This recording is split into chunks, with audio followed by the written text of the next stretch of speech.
Hello, Governor. This is Rakai Steve from the Ville, and I'm here to check in with you real quickly so we can talk about Forever, Season 1, Episode 3, fourth quarter. But let me tell you a little story first. Being a military brat is tough. I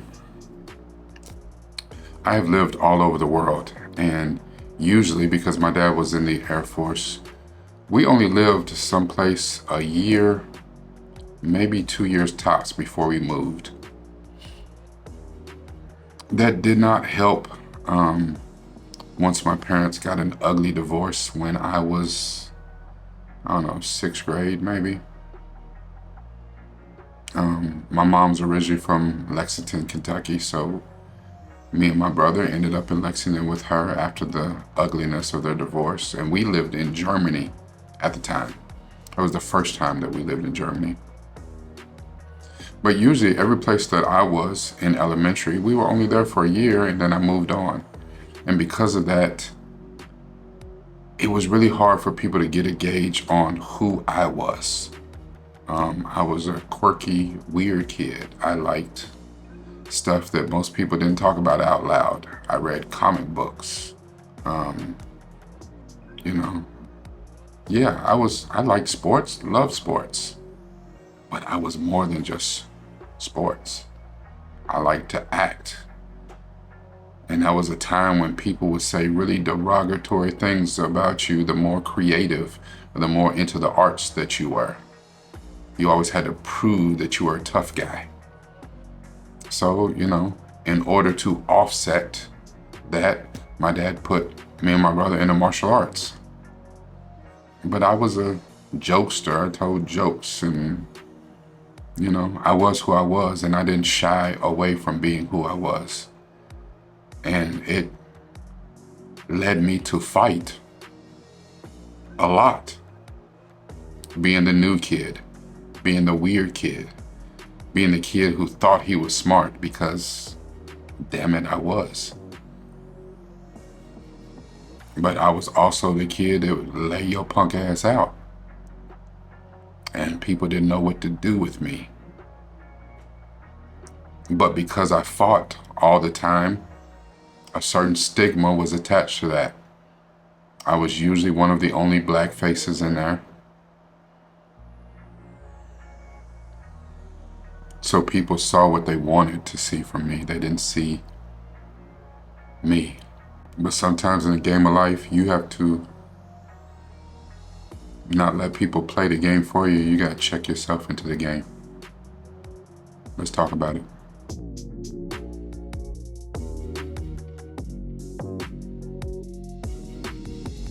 Hello, Governor. This is Rakai Steve from the Ville. I'm here to talk to you about Netflix's Forever, Season 1, Episode 3. It's called Fourth Quarter.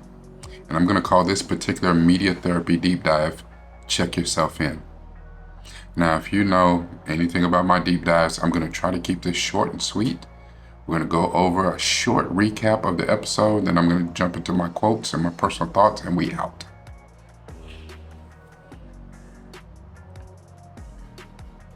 Episode 3 picks up right at the end of Episode 2, where Keisha walked across the street with Christian. Christian showed up with Keisha's mom unexpectedly to the baseball field. It put a lot of tension on Justin and his mom standing right there. You could tell Justin wanted to put them hands on dude. But he had to let Keisha handle it her way. So she goes across the street to talk to Christian.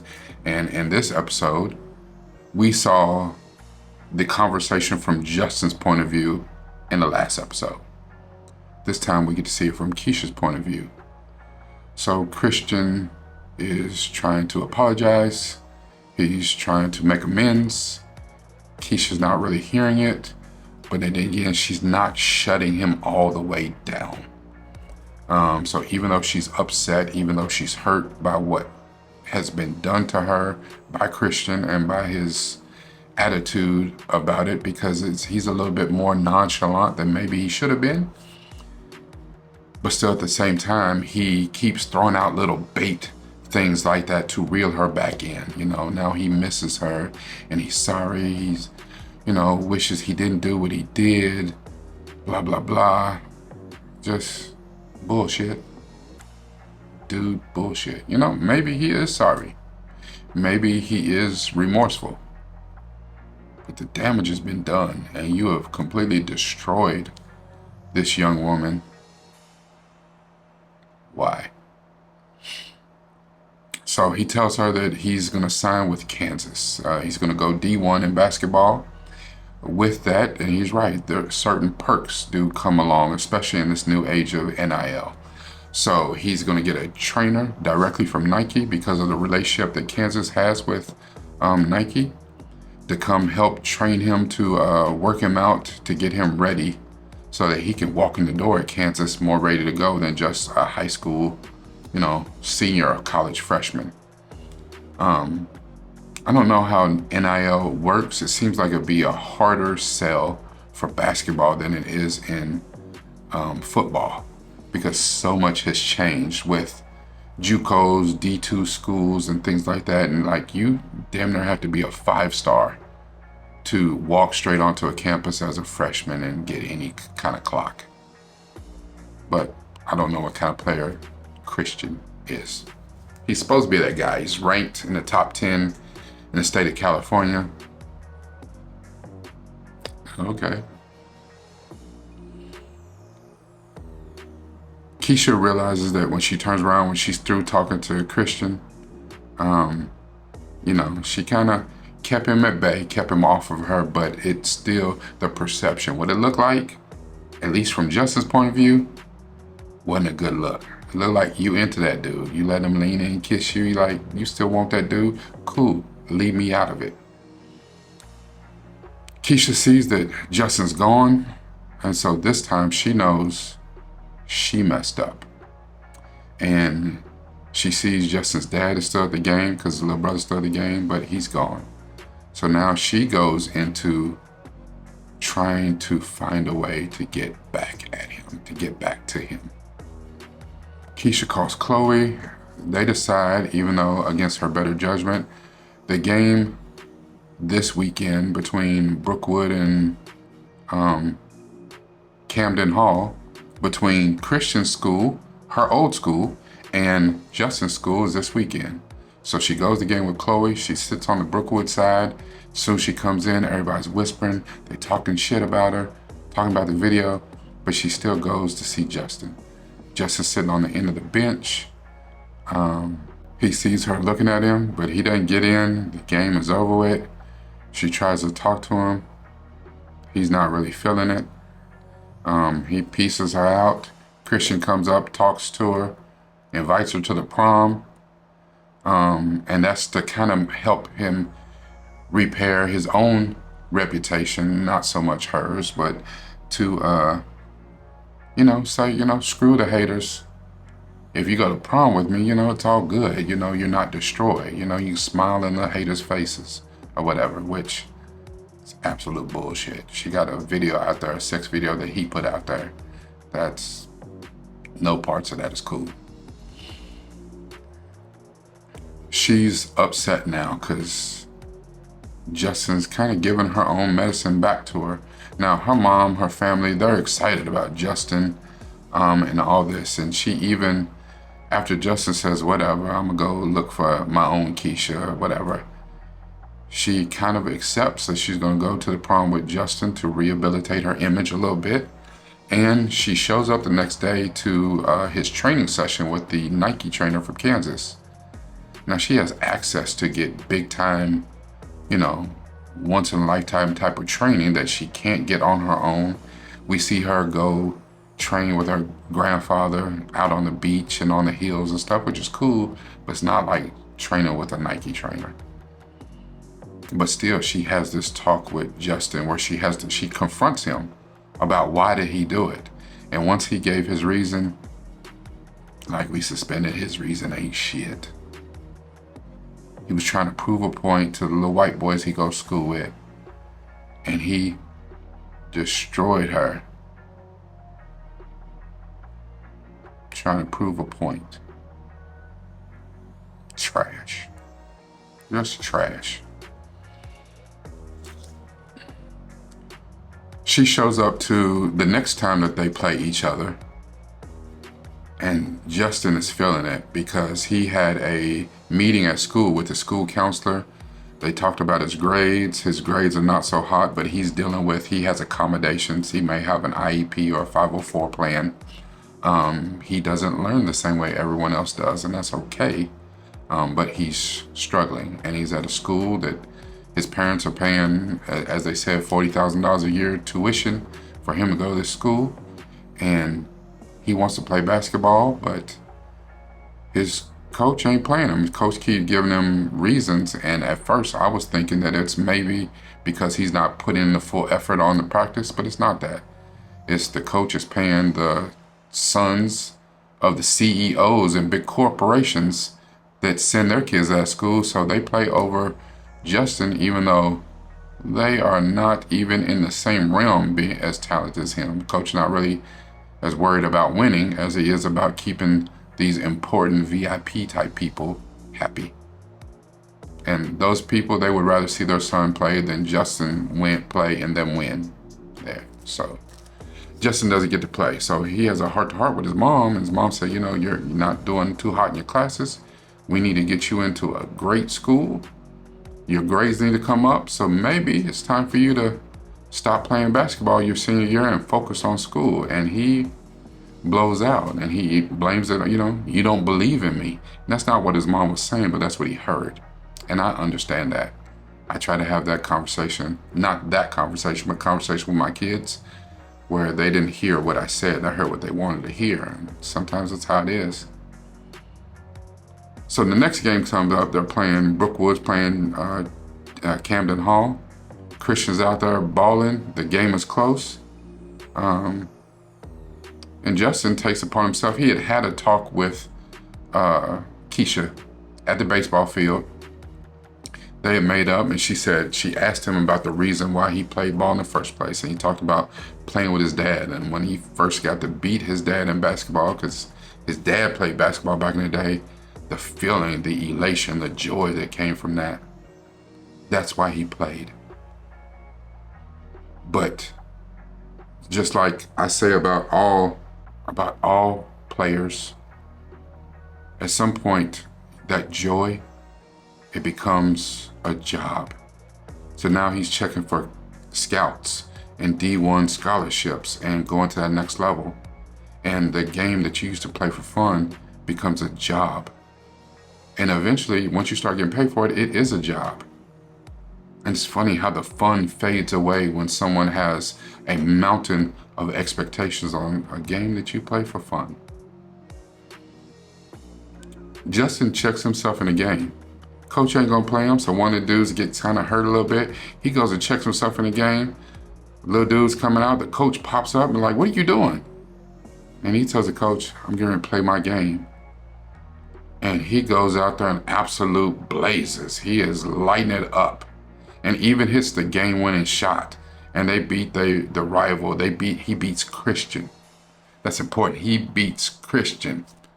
He's balling. And everyone sees him and everyone's proud of him. No one's more proud of him than his parents. And Keisha sees him. He knows that he played like that because of the little pep talk that him and Keisha had. But coming out of that, he shuns her. Because when they were talking in the park, they got interrupted by her grandfather because her grandfather doesn't know what's going on. But she had to go full transparency and tell him that when he put her on blast after that first game, and he told her, I'm gonna go find my own Keisha, screw you. She said yes to Christian inviting her to the prom. To save face, to, make amends, not have to tell her mom stuff, like it's complicated. Justin like, it ain't that damn complicated. Tell him you ain't going. So after all that, he's like, listen, I ain't talking to you. And he walks off. He's going to go to the party with his friends. He walks off. He walks past it, keeps walking. He walks through town, gets on a bus, gets on the subway. The one thing that they showed was that she didn't let up. She kept following him. She kept following him. She paid for him on a bus. All he had was an American Express card. She paid for his bus fare. And she's like, no. Same way that he stole the car, the driver's ed car, and came to her school to talk to her. Same way that he borrowed Darius's phone to tell her, listen, my mom took my phone, I'm on punishment. Unblock me. I need to talk to you. This time she messed up. She's like, nah, you're not shaking me that fast. And she didn't. And by the end of the episode, they made it up and out. They made. You know that I love my quotes, and I only have two. The first one, I don't know who said this one, but it is, the greatest day in your life and mine is when we take total responsibility for our attitudes. And the second quote is from Robert Anthony, who says, when you blame others, you give up your power to change. I'm calling this particular media therapy deep dive, Check Yourself In. This entire episode was solidified for me when Justin checked himself into the game. To hell with what Coach been talking about. That talk that he had with Keisha about play your game resonated. And it was time for Justin to show up. His mom told him, listen, baby, it don't look like you're going D1. Maybe we need to put this ball thing to the side. And it's not you. Your coach is not going to give you an opportunity. Your coach is not going to let you play. But he didn't hear that. He heard, you don't believe in me. And sometimes I got to show you better than I can tell you. Do I have to give you a reason to believe in me? Let me show you. Say less. And the thing is, we all need to show up in our own lives like that sometimes. The game is sold, not told. You can tell me how great you are. You're going to tell me how great you're going to be. You can tell me how great you were. If y'all notice, I don't spend a lot of time talking about the past, about past accolades, what I did on the basketball court, what I did on the football field, what I did in the, karate arenas. Because what does that matter for today? That shaped me. It helped me become who I'm going to become. It helped me be who I'm going to be. But there's still a lot of landmines and obstacles in my way for me to take accountability for who I am today. Sometimes you've got to step up and show out. And that's what Justin did in this episode. He stepped up. What Keisha said to him mattered. What his mother said to him was negative in his ears, but it mattered. No more lip service. I'm not going to tell you that I'm going to email my teachers and get an extension. I'm going to turn my work in on time. Nobody trying to hear that shit anymore. You got 2.7 GPA. I don't care. This is the path. This is your goal. We have been very clear from you from the start. This is what we need from you. You're going to get into a good college. And he's like, okay. You want me to give up playing ball? Let me show you why I'm not about to give up playing ball.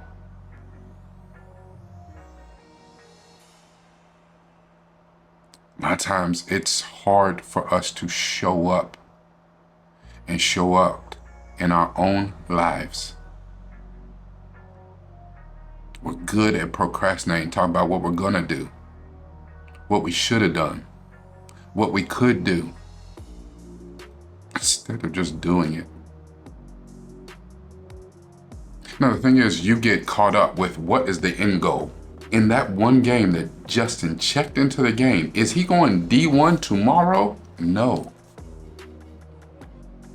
But the first step toward having his mind right, having the right attitude, to getting D1, to getting his goals, to going where he wanted to go, started with him checking into the damn game. I'm not waiting on the coach to give me a pass anymore. He's not going to put me in the game. I'm down at the end of the bench. The same way his boy Darius told him, listen, you need to take some of that thirst to the floor. And it seemed like a funny little line a couple episodes ago. But that was real. All of that effort that you put into connect with Keisha, because that spark, go back and watch my first deep dive, that spark. He felt that lightning go through his body. She may be the one. Well, whether she is or whether she isn't, in your life, all you have is you. You are the one. Don't go out here and tell people that you him, that you himothy. I don't give a damn what you say. Show me.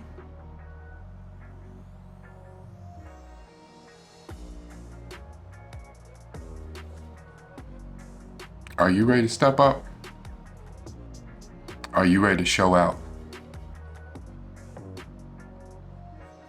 Yeah, you can put in the comments. But if you do, show me. This is Rakai Steed, new from the Ville. Make sure that you share this video as much as possible. Hit the like button and leave me some comments. You heard what I talked about. You know what to leave comments about. When did you show up and show out? Do you take accountability for your actions?